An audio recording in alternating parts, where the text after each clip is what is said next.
All right, I'm gonna record this. I was hoping some more people would submit questions. I knew not everybody could make it.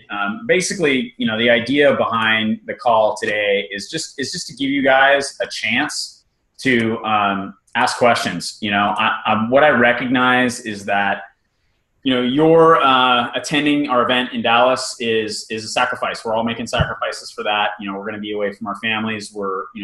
It's costing money. It takes time. There's probably a lot of other things you could do with your time on that weekend. And I appreciate that you guys are attending. And for the people who are coming, who are on our team, I want to, do what I can to help you guys. It's kind of one of these things. As you get into this business, you recognize the different milestones that people hit, and there's some real obvious ones. Success Club, making Success Club every month is a real obvious one. Advancing in rank is a real obvious one. We're going to talk on Tuesday night about this new leadership ladder that Beachbody just rolled out. And I'm going to, give you guys some explanations of what that stuff is all about and why it's relevant to you and what it means. But this is one of those milestones that's maybe not quite so obvious as far as, Beachbody Land goes, as far as signaling to me that you're really serious about what you're doing here and that this is really important to you and you're willing to make those sacrifices and you're willing to go out of your way and go the extra mile to show up and be in an event like this. So really I guess I came up with this idea the other day of what could I do to say thanks and to help you guys. And the sort of quickest, easiest thing I could do is just jump on a Zoom call with you and do a little bit of a Q&A. And so I really don't have an agenda for this thing. If you want to talk about the event, we can talk about the event. If you want to talk about marketing, we talk about marketing. If you want to talk about Beachbody, we talk about that. If you want to talk about where to learn stuff, if you have, if you want to talk about cars, whatever you guys got.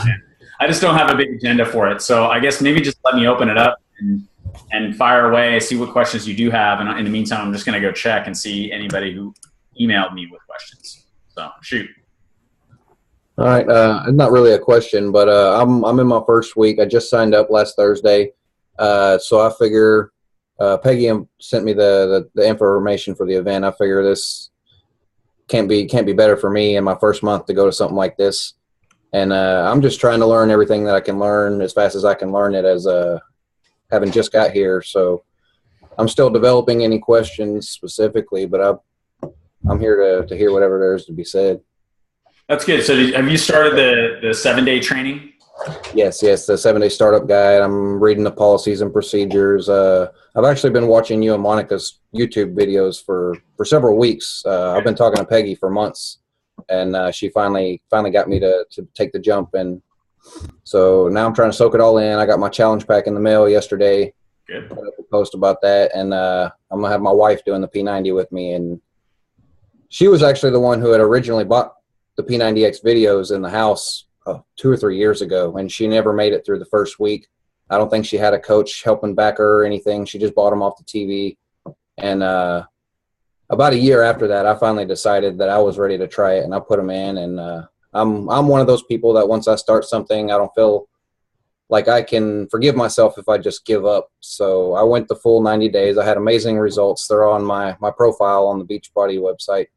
And I kept going. I've done P90X 3 times now, and start P90 on Monday. Awesome. That's cool. Yeah. I mean, I guess a little advice as far as what do you do when you first start? I get a lot of people who tell me they're overwhelmed. That's kind of the number one response I get from people as they check in with the training. I tend to think that's because they're taking on more than we're asking them to. We've really designed that training to be really simple and really straightforward. Ryan Chapman and I kind of put that thing together and developed, those training websites to keep it simple. And that was the number one thing was let's make this thing really simple. And so, in 7 days, you shouldn't learn everything you need to know about being a coach. I mean, I've seen people try. It's a mistake. Yeah. It's for 7 days. It's definitely more. Yeah. But I'm pushing through it. Yeah, just take your time with it and understand that there is a real logical progression to everything that we do. And that everything builds on something that we've done previously, and just kind of keep going through it. and then really stay connected, you know, and I think attending this men's leadership event is awesome. I'm actually talking to a couple of prospects, coach prospects, about attending the event because, you know, we kind of debated whether we wanted to do that or not. And ultimately, for me anyway, it was like, well, what better way to start somebody? I mean, I don't know. It's like having somebody go to Summit on their first week. Like, you know, there's just such a great way to start somebody to attend, you know, an event like that. So I don't know if anybody's going to come or not, but, you know, I'm talking to some people, and I think, you know, as a new person, to really get off to, you know, the right start and get off right away and start, you know, with that sort of positive mindset. And I think you're going to learn, you know, what we're going to talk about. I guess I'll dive into the event a little bit, but, you know, one of the major topics of what we're going to be doing at the event is talking about how to tell your story. This is something that I think that the girls have done really, really well. And a lot of times, how to put this delicately, maybe I'll just avoid delicate and just tell you how I feel. I think sometimes what's going on with the ladies is they have a plug and play system that's really set up for success. It's like, if you look at a lot of their profile pages, they're very similar. The top photo is like, you know, the husband and the kids and them, you know, working out. And there's this kind of model or brand that has been created that a lot of women identify with. And it's like, okay, had some kids, married, you know, fell out of shape. Now I'm super hot, you know, and I'm that hot wife on the block. And, you know, for the ladies that can get there and do that, that becomes a really attractive branding solution, you know, because you tell people, I mean, there's two ways to approach branding. And so I gotta go through it. I think this is important. Two ways to approach branding. The first one is that way, which is that I tell you what the brand is. Okay. There are some teams I can tell now, like if I go to Summit or leadership or whatever, I'm talking to somebody, I can pretty much tell what team they're from with, you know, some exceptions, but a lot of times it's true. And it's because those teams have created this identity and they basically say, this is us, you change to be us. Okay. And you fit in our box, and this is the box, and this is how we do things around here. And I've started to actually had somebody contact me yesterday who, was a guy, and he was really he couldn't fit in the box. I mean, he's just like, what they're telling me to do, it doesn't make any sense to me. I can't do that. Nobody cares about a picture of me and my kids and me working out. They don't care about that because guys don't identify with that stuff. Women do. And so that's the first approach to branding is to tell somebody, here's the brand, you fit here. What we do, and I think that what you're going to see at this event and the way I think marketing should go is that you figure out who you are. Now, that's a bigger challenge a lot of times. There's a lot more wiggle room with it because if you don't fit in the box over here, you know, I'm telling you, there is no box. Make your own. You make your box whatever color you want to paint your box, paint your box. I don't care. It's yours, not mine. But that puts a lot of emphasis on you to then think about that and go, okay, well, who am I?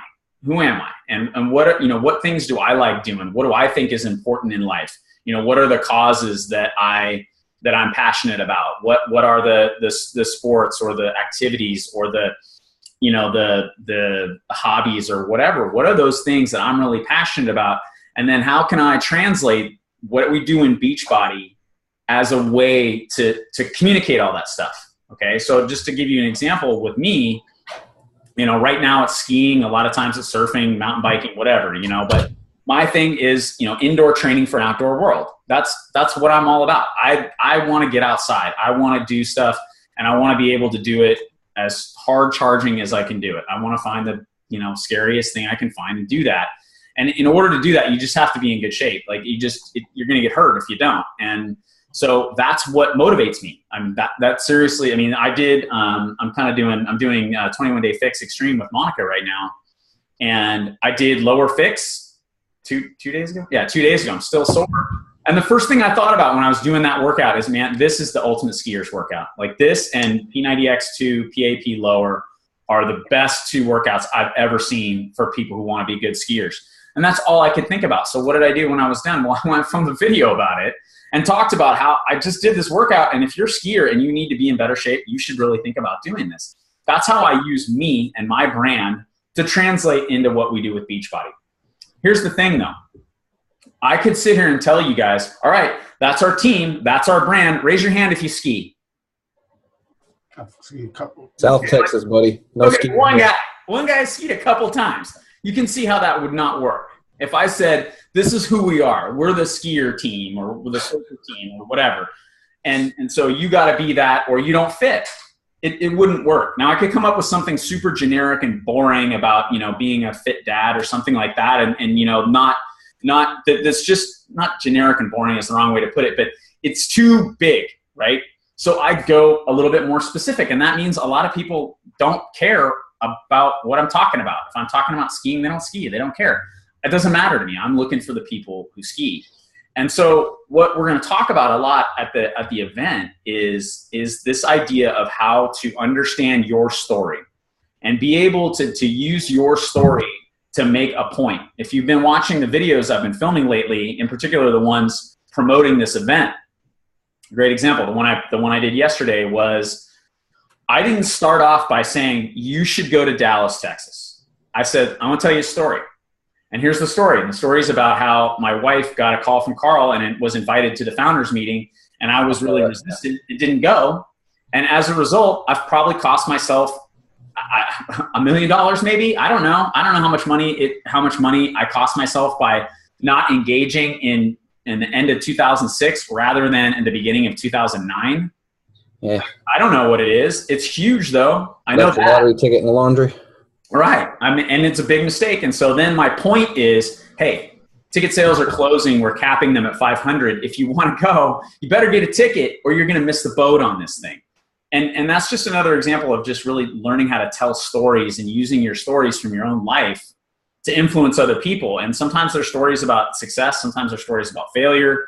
But, we're really going to talk about how to channel your story and just understand that all of us have been through stuff that other people are going to connect with. I know that. Like, I just know that. Like, I know it because it's true.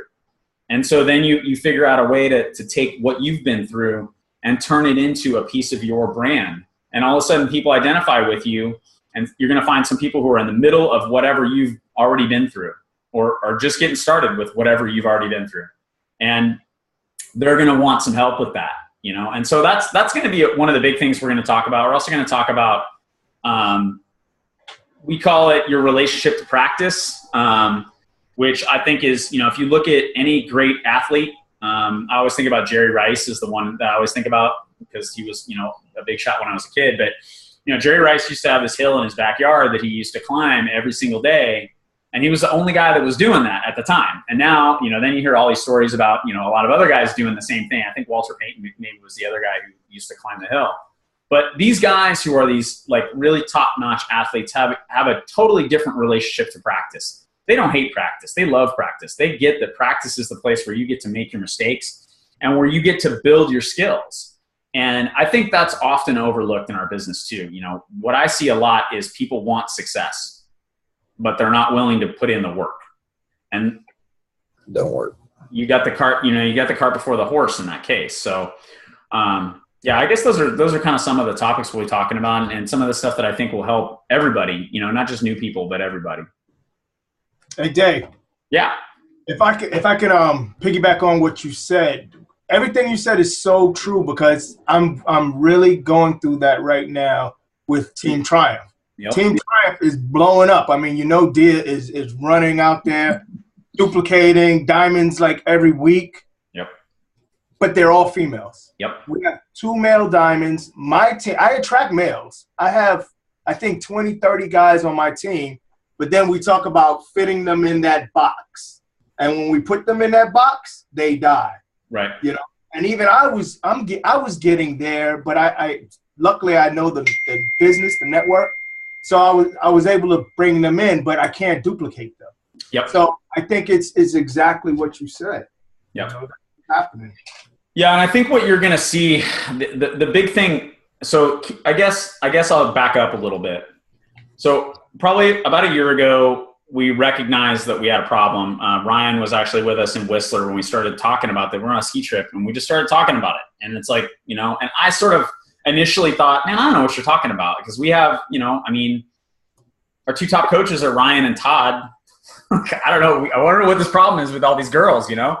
So I kind of thought, you know, it was all kind of made up. And then I started really paying attention. I started recognizing what was going on. What's going on is that model of here's the brand, you fit into our brand, works. I mean, from a duplication standpoint, if you were going to start it out, that's the smart thing to do. It's the easy thing to do. Okay. And because it duplicates very quickly and very easily for the people who fit in the box. For those other people who don't, you know, they're just going to get lost, and you just kind of go, well, get lost then. I don't care. And that's one of the reasons why I don't believe in that, because it tends to abandon people. But what I think you're going to – what we noticed was that Beachbody was featuring these successful women every single week on the national call. I think last year there were like 2 guys who were on the national call. And it was Mark Canella promoting people for Summit, and it was Vito Lofato after he went 15-star. There may have been another one, but you get the idea. Every week they put somebody on the national call who basically says, do this, right? Jump into this box and just do what I do. And it's easy. And a lot of women go, well, yeah, that works. Totally. I'm like, you know, I'm the hot wife on the block. I got a couple kids. They're cute. I'll put some pictures up, and, you know, we'll brand it that way. Great. That's perfect. But guys, get on the call and listen to that and go, what? Like, I don't know. Like, that doesn't work for me. I'm not excited about doing that. I mean, you talk about your relationship with practice. If you hate practice and your practice is posting a bunch of stuff that you don't like and isn't you, good luck.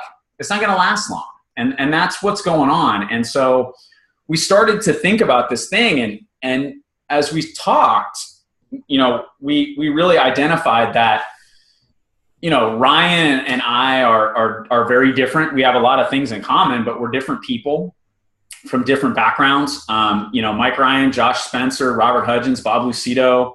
I mean, these guys all come from very, very different backgrounds. I mean, cops and firefighters and lawyers and finance guys. I mean, gym owners. I mean, they just come from everywhere. And we have a very diverse group of guys, all of which have had success, just basically telling their story and focusing on what their brand is and who they are. And then, you know, really, like I said in the beginning, just finding a way to bring that back to Beachbody. Here's why Beachbody matters to me. It matters to me because, you know, Monica's knocking on my door. It matters to me because, you know, A, it's this indoor training for outdoor world, but B, it's because it gives me the income to go and do a lot of these really cool things that I really want to do, you know. And those guys, and some of those guys, you know, that what those things mean to them are totally different. You know, a guy like Mark Briggs, you know, as you see Briggs, you'll see how important training is in his life.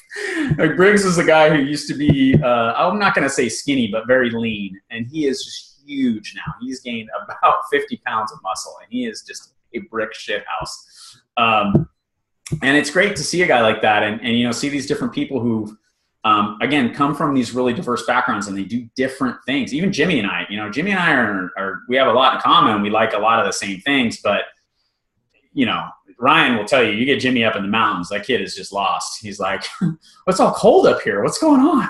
You know, I mean, it's not the same deal. You know, he's not the same guy. And he's had a lot of success leveraging who he is. And so I think what we're going to see is that, and what I'm hoping will happen as a result of all of this, so not just in Dallas on March 28th, but then moving forward from there on out, is that more and more guys are just going to see, like, okay, it's not about there's one way to do this, and that way is to be the hot wife on the block. It's just not the only way to do it. Does it work? Yeah. Will it work for me? No. No, it doesn't work for me. What's going to work for me is understanding who I am, and then being okay with that, and understanding that, you know, guys, to be completely honest with you, guys are a little bit tougher nut to crack. Women tend to be easier to work with. They tend to do better in this business. There's a lot of reasons for that. The major ones are they tend to have a little more time. Not always the case. And, you know, Rob talked about his wife, Dia, who just left her law practice. Not always the case that they have more time, but they tend to be a lot of stay-at-home moms. who have time and they've got, the kids go down for a nap or whatever, and they can focus on what they're doing. I think it also, and the other major issue that we're going to be tackling is ego. And this is just a fundamental guy thing. Guys think they're right. I'm at the top of the list of people who need to be right about stuff and think that they're right about everything and think I got all the answers and think you're not going to tell me anything new because I already know everything.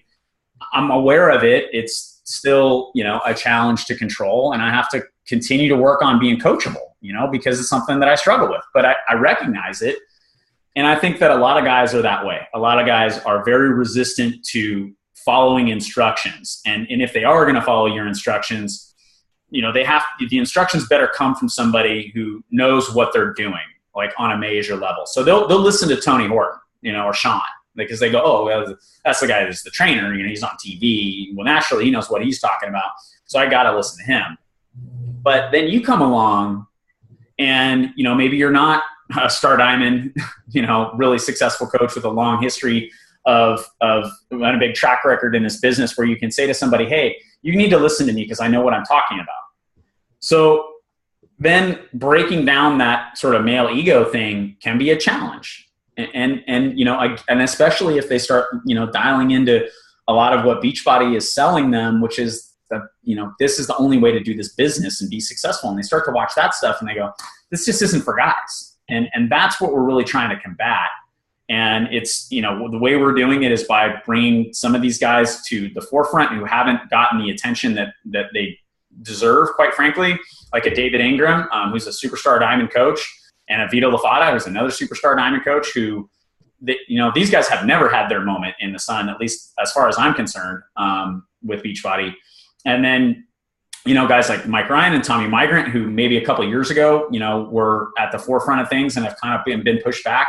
And then even going back to, Mark Briggs and Robert Hudgens, Bob Lucido, some of these guys have been around since the very beginning and have been a little frustrated with the way the company has grown and developed. And so I guess what we're doing is really saying, if you don't like the culture, you have two choices. You can either go somewhere else or you can rebuild it.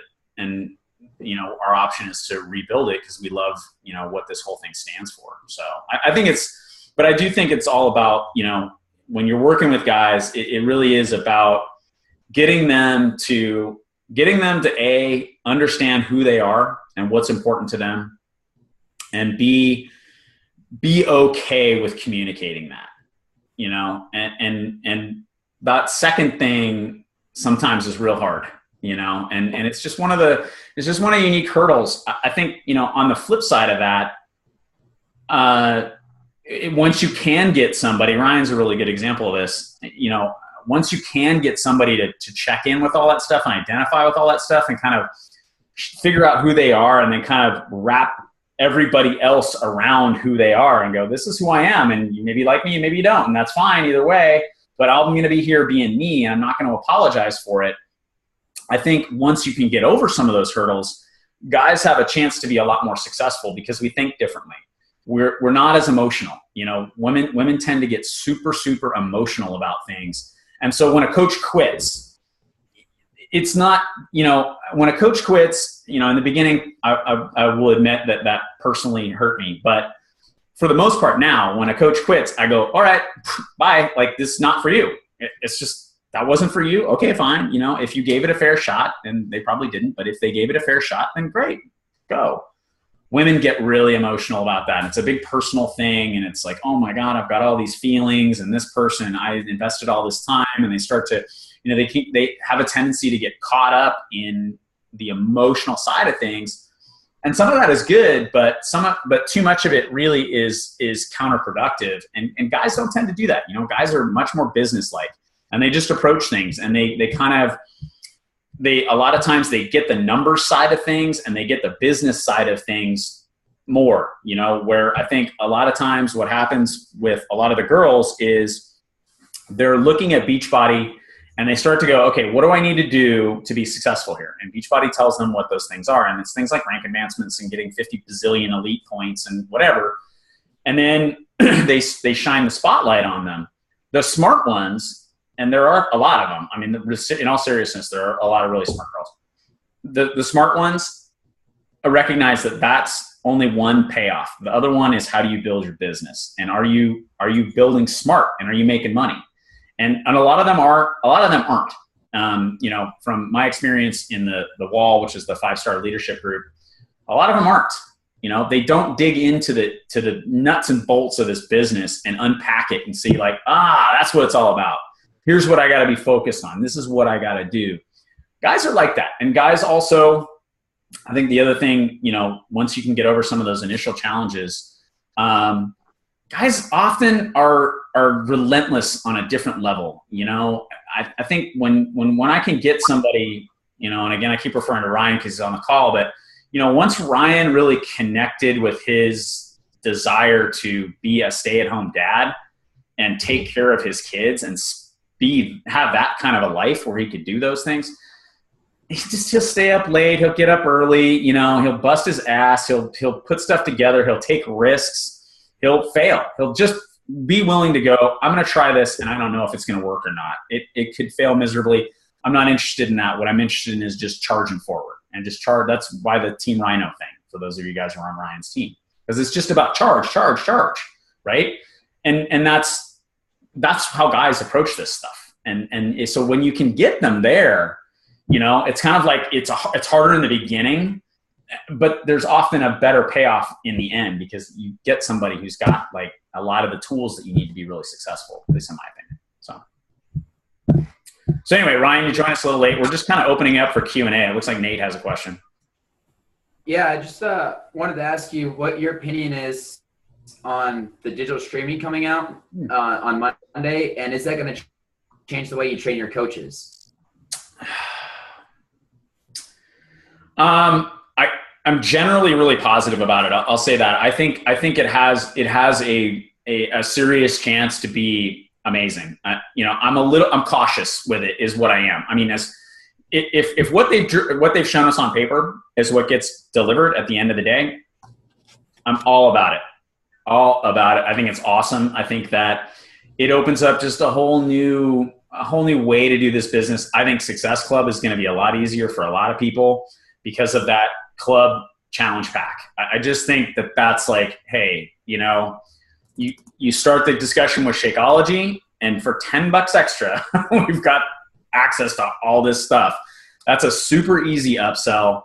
And I think club memberships become really valuable. It's kind of an interesting story, actually. When we first started this business, they had the club membership, and there was nothing in it. I mean, there was just nothing in it. And there hasn't been much in it for a really long time. But Monica was analyzing revenue streams and how to make money. And she was like, you know, if you can get 1,000 people on the club, you can make like $70,000 a year. And I was like, of residuals, like that's like insurance, right? You sell it once and then it just keeps paying you. And with that sort of quarterly, the way they do that quarterly thing, that sneaks up on a lot of people, you know? And so they're not going to cancel it. I mean, they just keep going with it, which has been our experience. People typically don't cancel their club memberships until they just sort of leave entirely. And that's when it gets canceled. But so I think that there's a great revenue model there. I'm a little concerned with the rollout of it and how it's going to go. You know, it was great when we had 250 elite coaches or whatever it was, elite and premier coaches. And it's been, from what I've seen, I don't use it a whole lot because I have a projector and a DVD player. So for me, it just doesn't make sense. From what I've heard, it worked pretty well when we had like 30,000 people on it. I don't know what it looks like when there's 300,000 people on it. You know, I don't know if it's the same deal. I have a lot of confidence that it will be because I know, you know, they hired this guy who did the launch for Hulu and who rolled out Hulu, and Hulu works great. I use that and it works like a charm.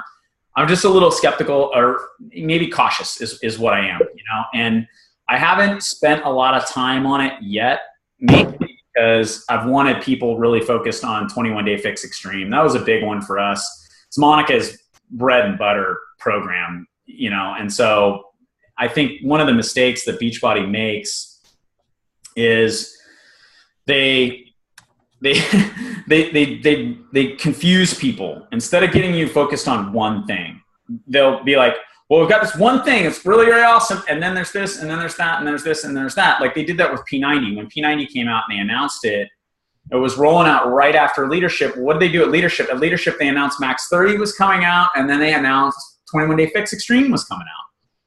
And you could just feel the air go out of the P90 balloon. It was just like, nobody cared. Nobody cared. And I think that's a mistake. And so I can't change what they're doing up there. That's what they're going to do. I can control what I do, and I can influence the group of people that I influence. And my thing is to really encourage people to focus on one thing at a time. You know, it's real hard to nail 5 or 6.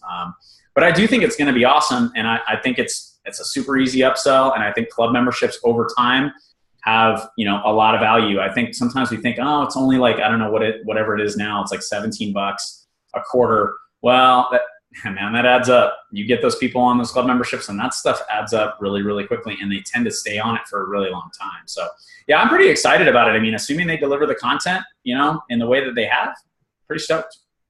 Yeah. What is the club membership that you're talking about? I'm not familiar yet. Yeah. So there are 2 memberships that are available for customers. Okay. And then also coaches as well. Coaches can have the option to be a club member or not. If you're a club member, what you end up doing is you pay, it's like $38.98 a quarter.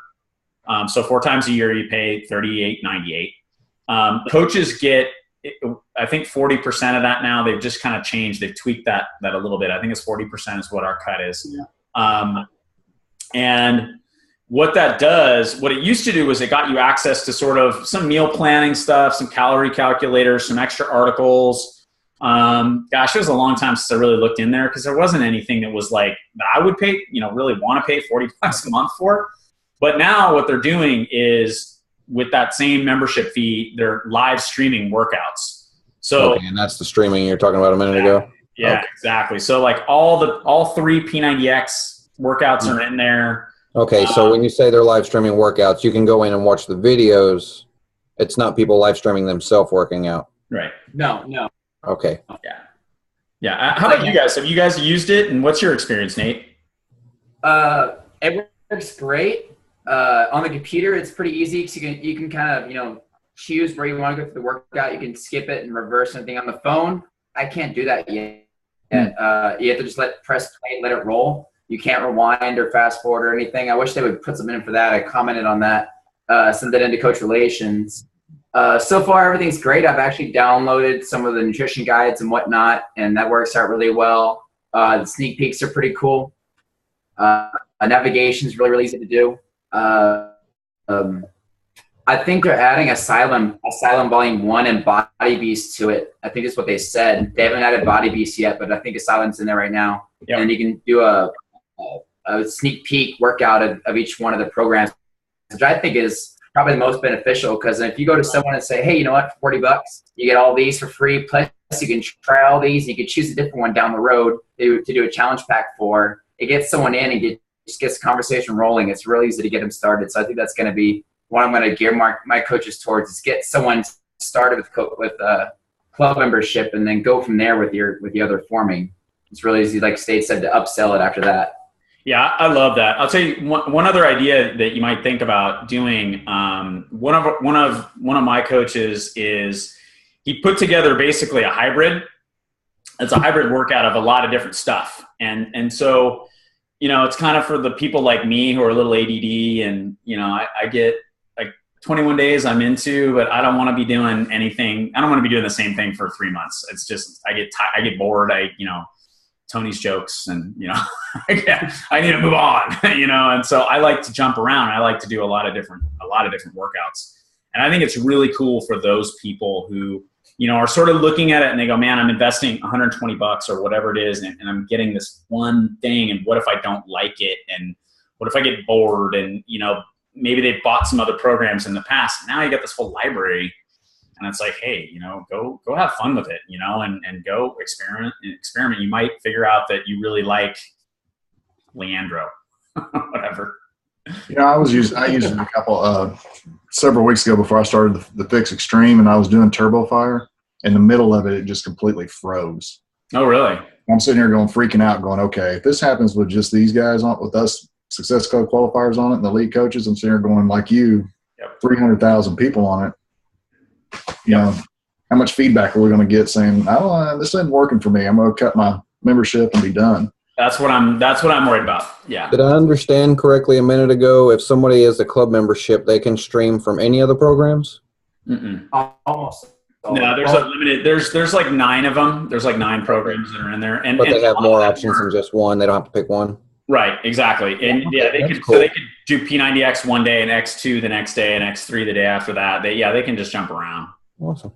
Yeah, it's pretty cool. I agree with the sneak peek thing too. I think that's a really good way to leverage that whole system for sure. Sneak peek.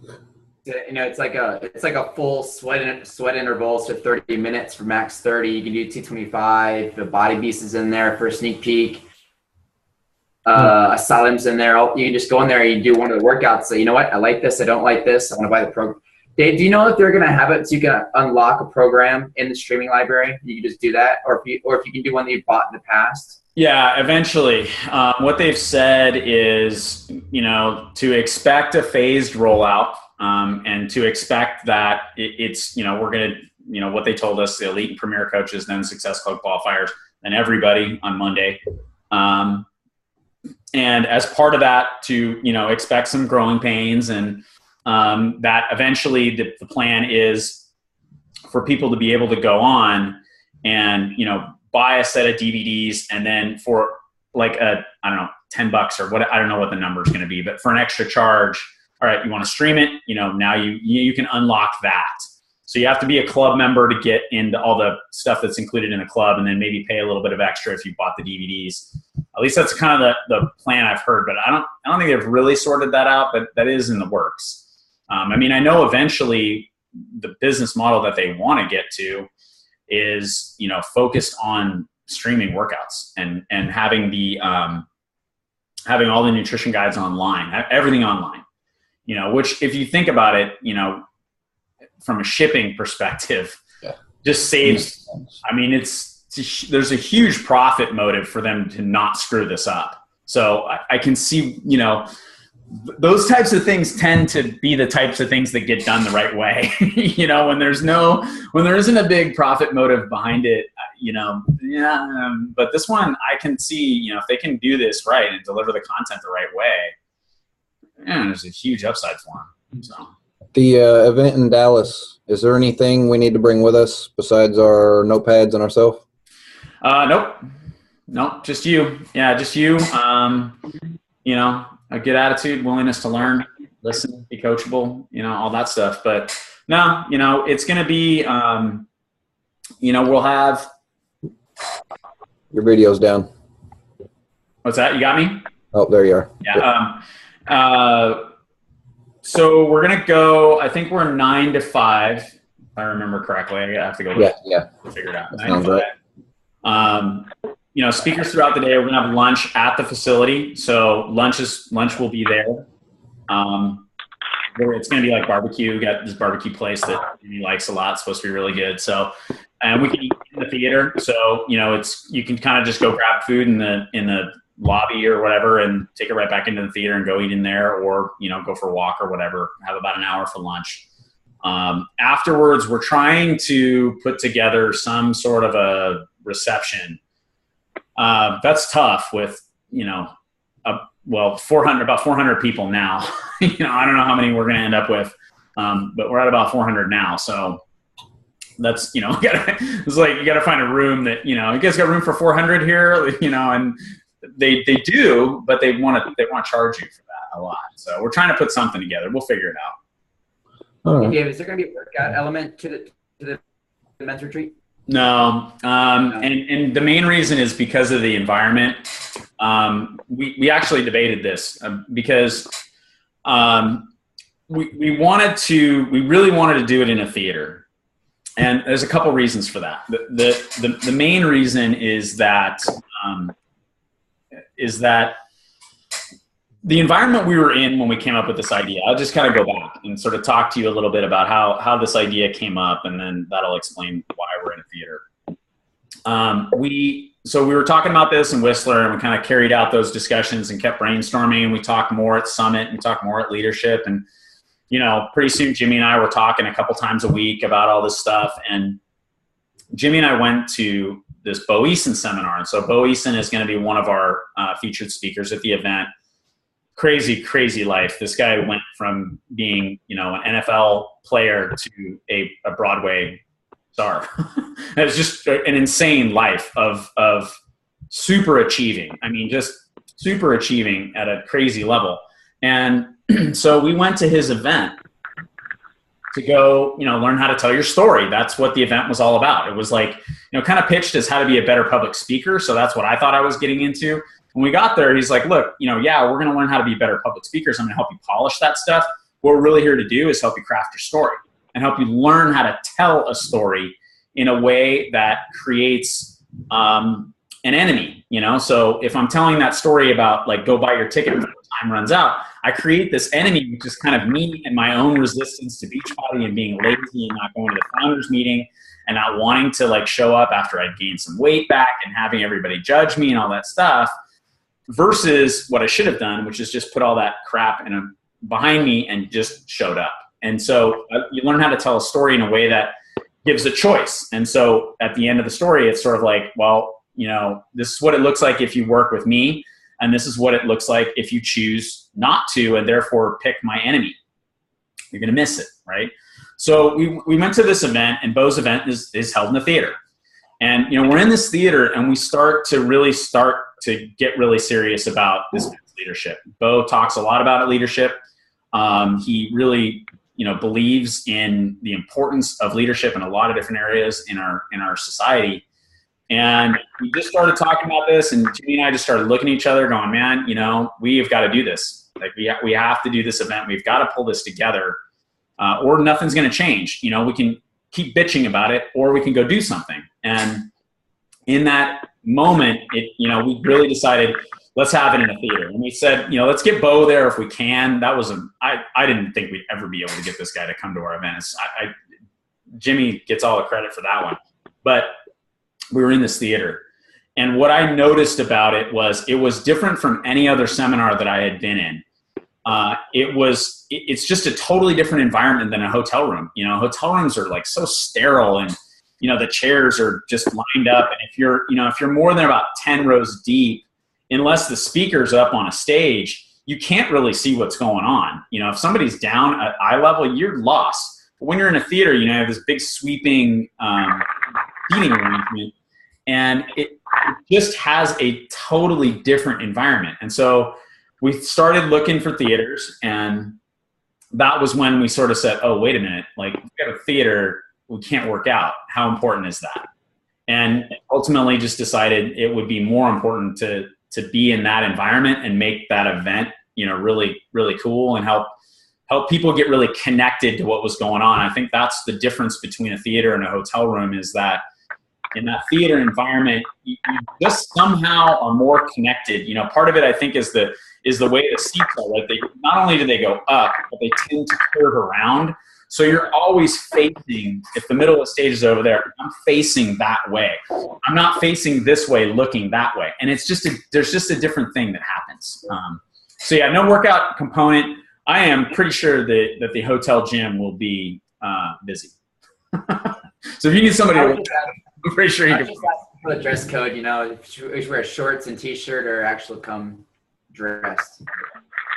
Oh, good question. Yeah, as far as dress code, that's up to you. Yeah, it's up to you. You know, whatever you know works for you and you know is comfortable. I'm you know, I'll probably wear a suit. Jimmy and I are, you know, probably going to wear suits, but you know, we're like, you know, we're kind of the Ryan representing of this whole thing. You know, I mean, that's our job. We're not going to be on stage a whole lot other than just to, you know, keep things moving and ask some questions and engage people. And, you know, it's more of a moderator role. So I think most people, you know, pretty standard Beachbody attire, you know, it's jeans and a button down shirt if you want to get real fancy. You know, your favorite is t-shirt. So you can't be naked then. What's that? You can't be naked. No, I don't know. I mean, I know you got some interesting workout attire. I know that. So I just do what Sean T says to do, man. He works out in his shorts, in his little underwear shorts all the time. So I figure, it's probably some secret to that. More aerodynamic. You know what, bro? If you can pull it off, go for it. I'll shave my legs, I think. Just don't sit next to me. Piggyback on what was that, Eric? Just don't sit next to me. I was going to piggyback on what you said about one of your coaches making a hybrid calendar. Yeah. There's a really easy way to do that. It's a website. I think it's called like Tap Out Beachbody Workouts, something like that. And if you just go there, it has all of our workouts listed out, and you can choose 1 or 2 months how many days you want to work out. If you want to leave out Mondays or Wednesdays or whatever, and you can choose how it mixes it up. If you want to do more abs or more something else, it'll actually give you a month or two calendar that you can use to mix up your workouts.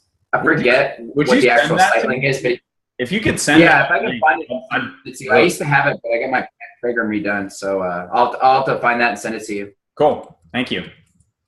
It's actually a customer that sent it to me. That's pretty cool. I see all kinds of crazy stuff these days. All these people building all this stuff to make our world easier. Some guy sent me, I got a Body Beast. I had the craziest conversation with this dude. I won't take too long. It was a crazy conversation with this dude the other day. Who's actually signing up to be a coach today, which is great. But he's doing Body Beast, and he gets up. Get this one. Gets up at 1 a.m. to work out, and he works out from 1 and at 1 o'clock, and then by about 2:30, he is back in bed. And he goes to bed, and then he gets up at 6 and goes to work, and he says he's not tired. I'm just like, all right, dude. Well, wow. That's pretty crazy. But, he sent me this spreadsheet that he bought on eBay, apparently.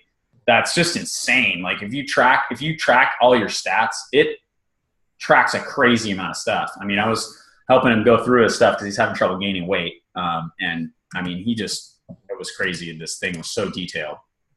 But anyway, total aside. Hey, with all the speakers that you have coming to the event, have you guys kind of asked them what to talk about, or you just tell them to bring their own thing? No, yeah. What we're doing is we have pretty well defined topics that the different guys are going to talk about, and what's going to happen really, because we do. I mean, there's if you include us and Bo and PJ, it's like 15 guys. There's not enough time for everybody to get the stage. And this actually I have to say, one of the cool things about the way this is shaped up is in the beginning, we started thinking about, okay, who's our ideal list of who do we want? Who's our A list of who we want? And, we thought, let's make that list, if we've got time for maybe 5 or 6 dudes. Sorry, I'm going to turn my messenger off. I think that's me. Oh, thanks, Nate. I just killed your message. But, if we've got time for 5 or 6 dudes, who are they? And so we started talking to people to see if they were even interested. And everybody we talked to was interested. Doug Fitzgerald couldn't make it, which was a bummer because I really wanted to have him there. But everybody was on board. And when we started to talk to them and say, here's the thing. We have so many people that there is no way I could put you all up there and give you 5 minutes, but that is irrelevant. That's useless. And I don't want you flying across the country for 5 minutes and bringing all your people. So what we're going to end up doing is organizing a couple of panels. So we'll have a couple of people. Tommy Migrant and Josh Spencer are going to have the floor on their own. Bo Eason, PJ McClure will have the floor on their own. Then we're going to have one panel with, let's see, me as the moderator, Robert Hudgens, Chris Reed, and Mike Ryan.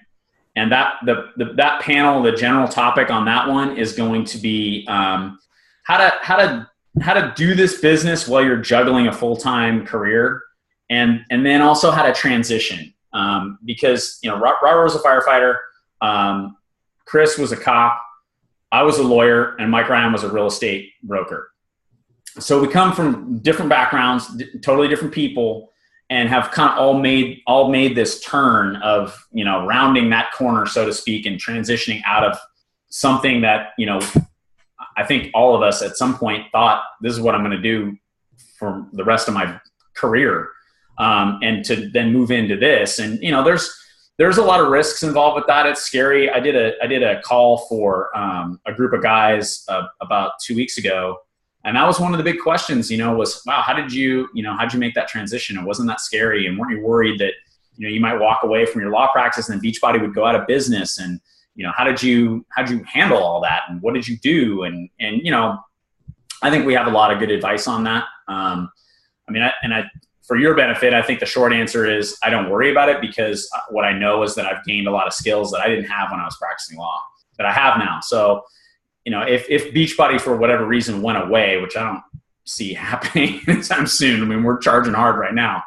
I have new skills. I mean, I could go do whatever the hell I want to do. Going back and practicing law is the last thing I would do. I would not go back and do that. I actually just let my last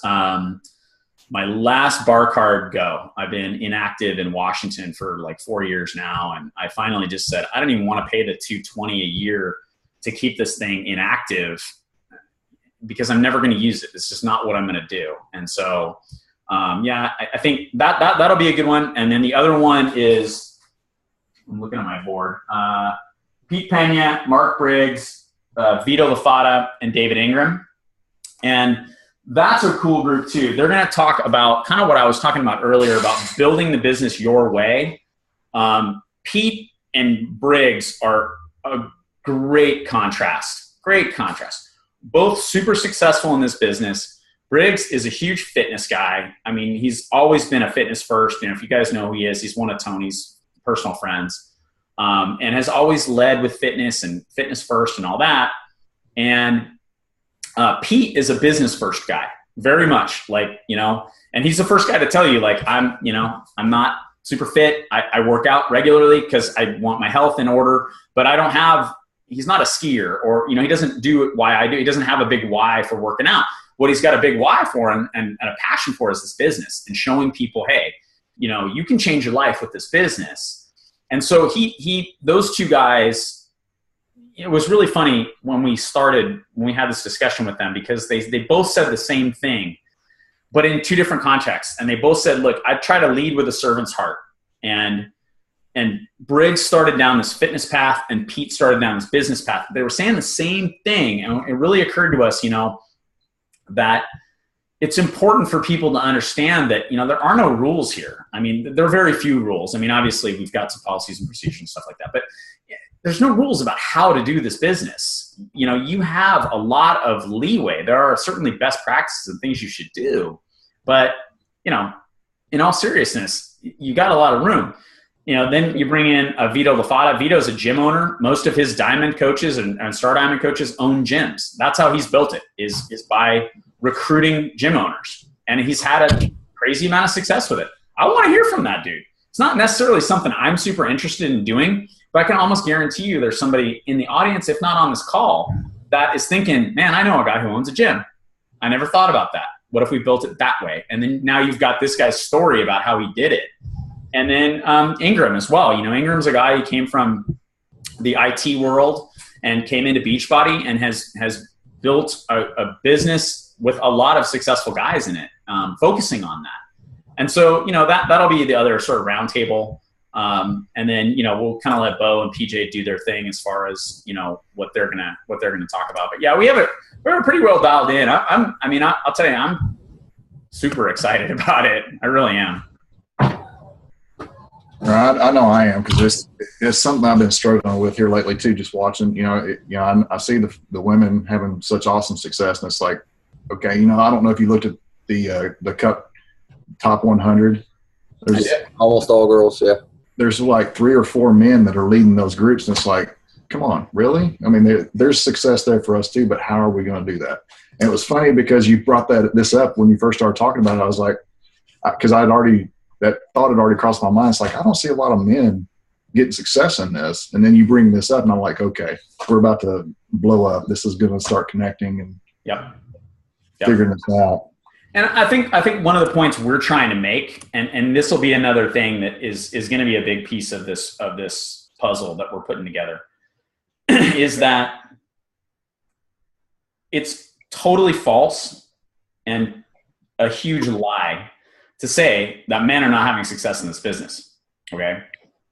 It's true that things like Team Cup and things like, elite points and that type of stuff, women tend to be more successful at.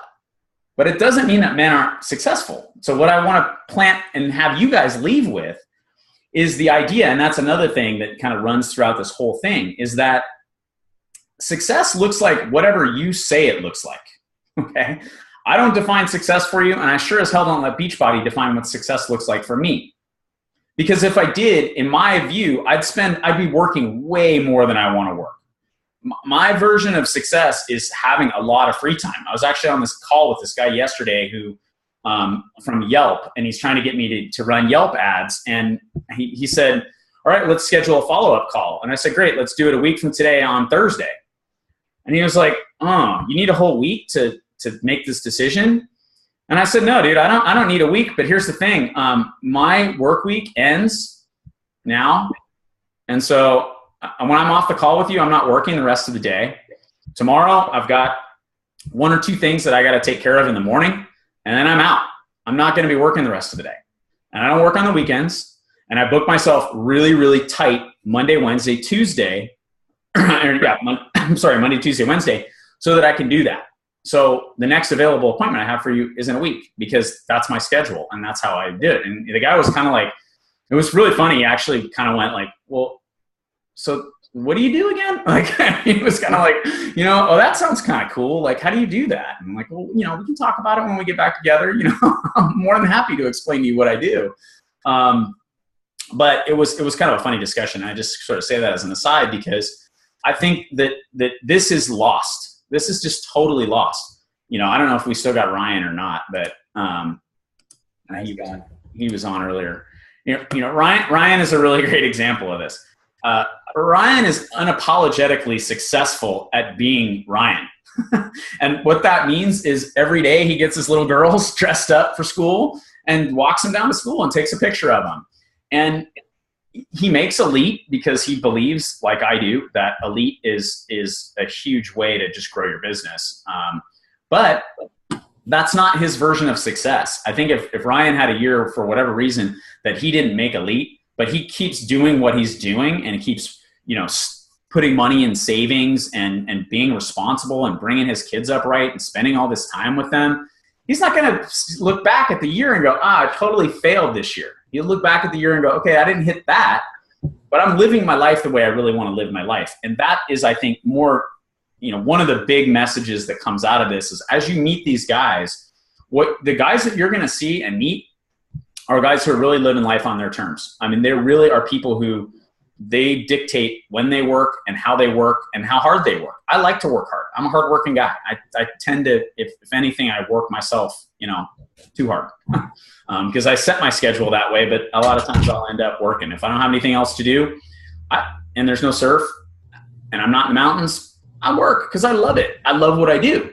I love creating stuff. But these guys are guys who all have this very clear, they have their finger on what success looks like for them. And then they're just okay with, maybe that means that their Team Cup team doesn't win a big medal trophy. Like, I mean, that's cool. And I think it's great. And I think it's fun that they do all that stuff. But, one of the guys that PJ McClure, who's going to be talking to us at this event, and when Jimmy and I started talking to him, he said, one of the things about your business is it's great.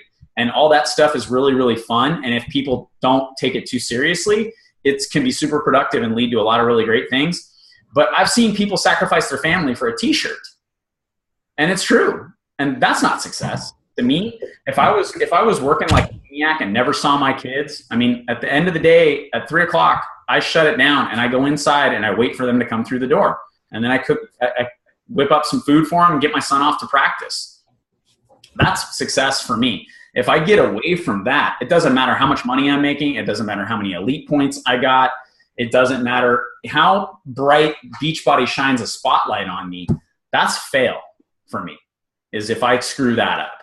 And so I think that's what we want to get that takeaway as well, is to have you guys really identify with that and understand how to wrap your head around that, and when you can say, I'm successful because I'm doing what I want to do. And I think there's a shift there that needs to happen, my opinion. And I think you're spot on with that. I mean, because I think it looks like Brian has got a great model of what success is, because he's got the family time. He's, of course, I relate to him a little bit because of the twin aspect, but that's where I want to be. To me, that's success as well. So it's a great model to follow, I think. And I believe other men can model that as well, but just get that click in their head saying, oh, well, I don't have to work 9 to 5 for the man every day and be successful. I mean, I can be successful and be with my family at the same time. Yeah, man. I mean, in general, I am really fighting against that attitude and that mindset that says, what success looks like. I mean, because I got there. I mean, I was there. I had a successful law practice. I was making $150,000 a year. I was spending most of it, and what I wasn't spending, I was going into debt to buy stuff to make me feel better about the time that I was spending at the office. And I wasn't seeing my family. I wasn't at home. When I was so stressed out that I couldn't sleep. I mean, I was pretty worthless around the house because I was just a mess. And that, when I got there and I realized, damn, like I put myself in this stupid box. Like I'm the one who created all this nonsense. Like I listened to the ideas and I adopt the ideas as my philosophy of what success looked like. But then I got there, I'm like, I am not happy. I'm not happy. And I remember it was in the fall of 2008, and I went to Monica and I said, I don't want to do this anymore. I don't know what I want to do. Maybe Beachbody. I don't know, but I don't want to do this anymore. And maybe I'll go teach. I was thinking about becoming a real estate investor because I was a real estate attorney and I knew that game pretty well, but I said, I don't care what it is. I cannot continue to sit in traffic for 2 hours a day and spend 8 hours in an office yelling at people, pushing papers around, making money for other people. I said, I don't need to make a lot of money. I said, I'll sell the Mercedes. I don't need it. My dad had passed away and he gave me an old Ford Ranger. I'm like, I drive the Ranger. I don't care. It's not important to me. What's important to me is that I have the time to enjoy my life and spend it with my kids and, do something cool that I enjoy. And, Beachbody just happened to be there and Monica was doing well with it. And that's why I went that route, but I was going to do something else. So I was really disenchanted with success and what success looked like. It wasn't what I wanted, and that's if people come away from this event with the ability to frame their own success, and what they can start to understand is something like an elite points. Okay. And I know, Heath, we're kind of talking over your head with this elite point stuff, but you'll get it. Something like elite points are a means to an end. The end is not making elite. The end is not taking a fashion shot and having it up on the wall and everybody thinking you're cool. That's not the end. The end is building a big business that pays you a bunch of money. That is a means to get to that end. And when we can start to connect people with those things, I think people are going to be living happier and more fulfilling lives, which is the mission statement of Beachbody and us. Hey, Dave, going back to what you said earlier about women versus men having a little easier, would you say there's any correlation between male coaches that have a male or a female upline coach that struggle to get started or get started faster because they have a certain gender upline coach? I think this is part of the problem as well. Yeah, that's good insight, Nate. I think that here's what I know about me. I'll just talk about me. I'm not going to overgeneralize things. What I know is that almost every important thing that I've learned how to do, I've learned from a guy. Either my dad or my grandfather or the first lawyer that I worked for was a guy. Monica introduced me to this business certainly and got me involved, but I really early recognized I wasn't going to be able to do it the way she was doing it. Monica is very much face-to-face. If a lot of you guys have met her, and she's really dynamic and she can connect with people very quickly. And I don't have that skill. I'm getting better at it, but I was really bad back then. And I recognized I was going to have to do it online. And, when I looked at trainings, even now, I'm far more likely to go listen to somebody like Brendan Bouchard than I am somebody like Melanie Duncan. I think Melanie Duncan's great. She's got a bunch of great training. Or even Shalene. Like, I like Shalene. I think Shalene's got some great stuff. But there's something that I just learn better when I'm learning from men. And I think that is part of the problem, is that there are so many women, and they are sponsoring guys, but they're not inspiring them into action. And I think some of that is that gender difference that's going on. I think some of it is just not understanding what's really happening in the bigger picture, that, if you're going to try and squeeze everybody into your brand and your box, you're just going to have to recognize there's going to be a lot of people that don't fit, and the biggest group of people that don't fit is guys, period. And so I think that's a big piece of what's going on. But I do think, I think there is something to that. I know personally, I've gotten a lot better at it, but for the first, 4 or 5 years in this business, I was way more comfortable working with women than I was men. I mean, way more comfortable, because they just seemed easier and, I don't know, maybe less threatening. But I do think there's something to that. I'm not sure I have it all figured out yet, but. Have you and Monica tried, no matter who sends up a coach, you teach the guys and she teaches the women, so to speak. Have you tried that at all? Yes and no. We don't necessarily do it by gender. We do it by who connects, so, if it's somebody like this guy that I told you about, the Body Beast dude at 2 a.m, he and I connected, and we got on the phone, and he gets it. He gets me. We connected. I'm going to end up working with that guy. Somebody who comes in through one of Monica's 21-day fix challenge groups, for example, who she's been working with on that side of things, unlikely that I would connect with them, but sometimes it happens. And a lot of times what happens is people get involved initially with Monica, and then, for whatever reason, or with me, it happens a lot where, we have somebody who gets involved with me, and, we kind of start to maybe get stuck, and I'll be like, hey, maybe what you need is to be in Monica's group and be a part of her mentorship program.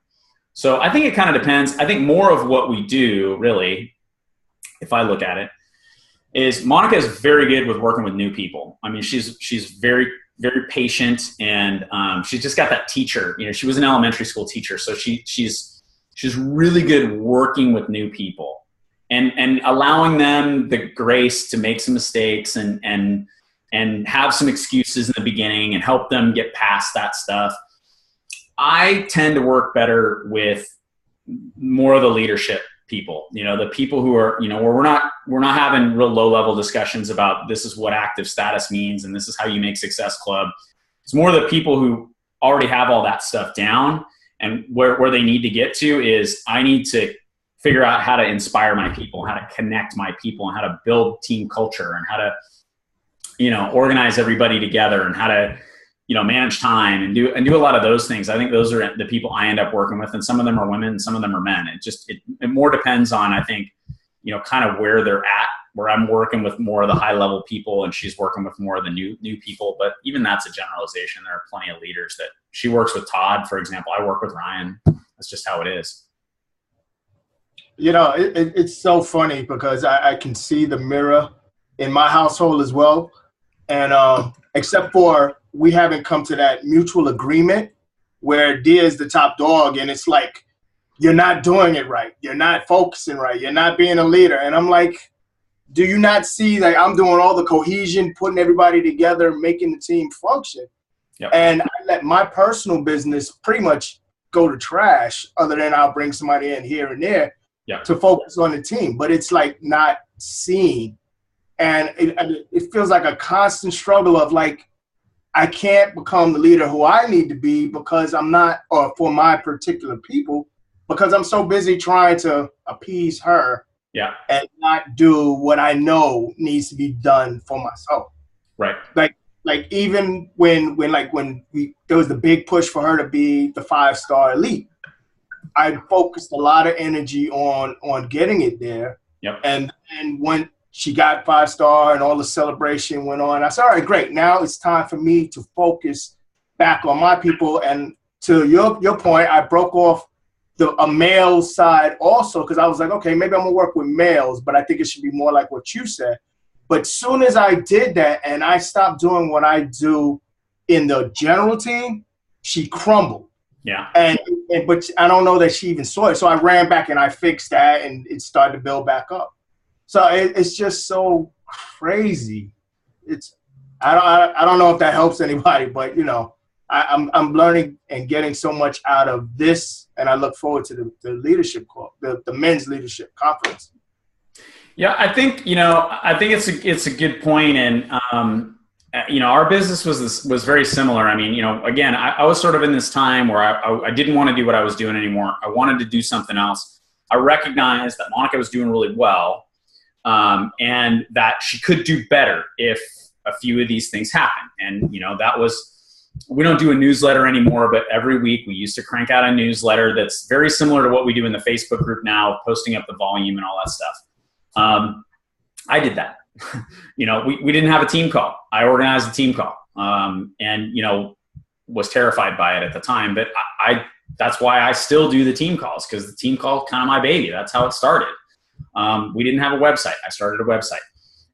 All those things, and a lot of that stuff was challenging because I had to really check my ego at the door, because I was building her business, because that's what made the most sense for us. We just looked at it and was like, man, and she, I mean, that's how we discussed it. We sat down and we said, okay, if we want money, we need to build her business. If what we want is, we both want to be popular, and we both want people to know how important we are, and we both want to have a bunch of little flags on your summit badge, then we need to do things differently.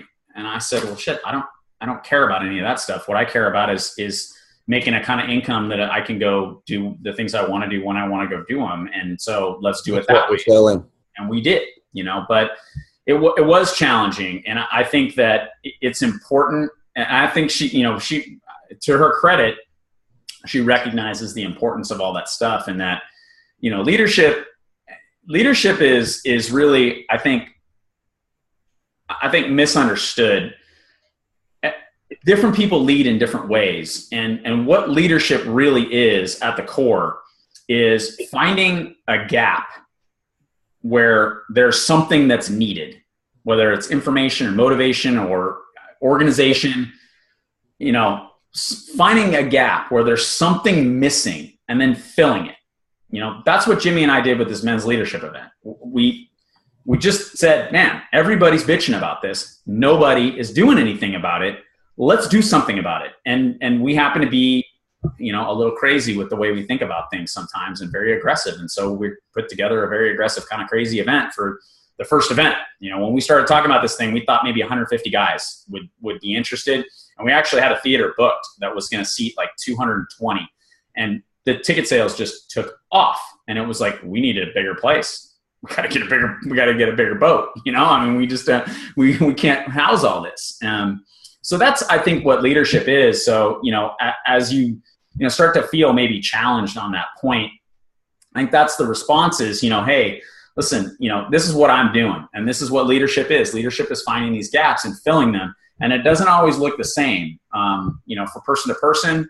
The stuff that Monica and I do is very different. I mean, the way that we lead people is very different. It's just, we're not, together we're better for sure. No question about that. Cause there's a lot of stuff she does that I don't like doing. And there's a lot of stuff that I do that she doesn't like doing. But at the end of the day, we both are doing just that. It's like, we got a gap. Somebody's got to fill it. Who's it going to be? And then we kind of divvy things up and take, different responsibilities. So yeah, I think that's a good point. And I think it's a struggle. So I got time for one more question. I was just going to comment. I think Jimmy did a really good job explaining that at the Diamond Retreat last October. In one of his talks, he talked about that him and his wife, they both do different things in the business, because one hates one thing, the other one hates another thing, and they just kind of crisscross it. Yep. Yeah, I think if you can pull that off, we don't we don't talk about all that much because it's not real duplicatable, you know. On some level, you know, what I'm saying is you need to have a spouse, and your spouse needs to be willing to do things that you're not willing to do, and you need to be willing to do things that they're not willing to do. And that can be a tough sell. And I don't think it's necessary to be successful because, you know, just based on results, there's a lot of really successful coaches whose husbands or wives are not engaged in this company. That they're just not. They attend the events and they show up and they, you know, but they're not business builders. You know, but I think that, you know, for those people who can, it's a cool opportunity. I mean, really, you know, working together in some ways has created a lot of problems, you know, because we're always working together and we're always together. We don't have a whole lot of time apart as a result. But, you know, we've also been able to create something that's really amazing together. And I think that is an awesome opportunity, to be honest with you. So, all right. Well, I have a meeting at 1, and if I don't eat something, I'm going to pass out because I'm starving and my blood sugar is dangerously low. So rather than have me die, I'm going to cut us off there. But I want to thank you guys for taking the time. You know, I'm going to try. The plan for this stuff again is, you know, showing up at the event signals to me you're really serious about this. There's a lot of other little things that some of you guys have done that also do that. You know, the email marketing thing being a big one. And, you know, you guys are the future leaders that I want to be working with. So I'm going to be, you know, figuring out some way to kind of keep this going. I don't know exactly what that looks like yet. It might just be a weekly call, but we'll figure it out. All right. Thank you. Thanks for the time. Take care, guys. Nice to meet you.